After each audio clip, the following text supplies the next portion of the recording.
La première leçon dans l'école de Christ, celle que le Saint-Esprit veut nous enseigner, c'est ce que nous avons appelé la nature entièrement autre de Christ, entièrement différente de la nôtre. Cela pourra être non seulement la première leçon, mais une leçon qui se continuera durant toute notre vie. Mais c'est la chose par laquelle commence le Saint-Esprit, la nature de Christ entièrement autre de ce que nous sommes en nous-mêmes. Lisons l'évangile de Jean en ayant dans notre esprit cette seule pensée, et lisons-le tranquillement, sérieusement. Combien Christ est différent de ceux qui l'entourent, de ses disciples même. Nous pouvons passer de l'évangile de Jean à tous les autres évangiles en gardant cette même pensée. Ce sera une éducation pour nous. Si le Saint-Esprit est avec nous, à mesure que nous lisons. Combien il est différent, absolument autre. Cette différence s'affirme toujours à nouveau. Vous êtes d'en bas, moi je suis d'en haut. Jean 8, 23. Il y a une différence, et cette différence crée un choc tout au long du chemin. Un choc dans les jugements, un choc de mentalité, un choc de pensée, un choc d'idées, au choc de valeurs, un choc en tout, entre lui et les autres.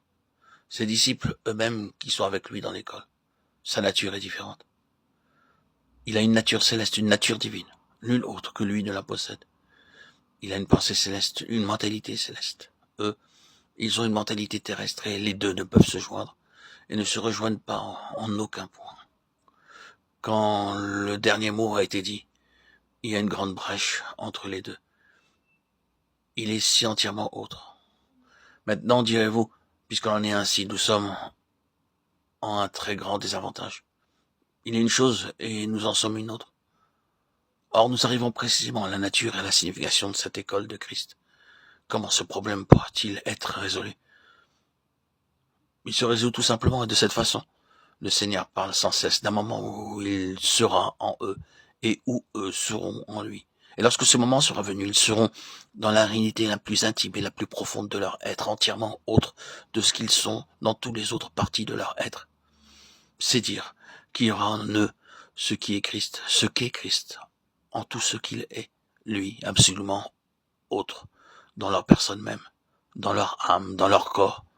Ils seront entièrement différents de ce qu'il est, lui, au centre même de leur esprit.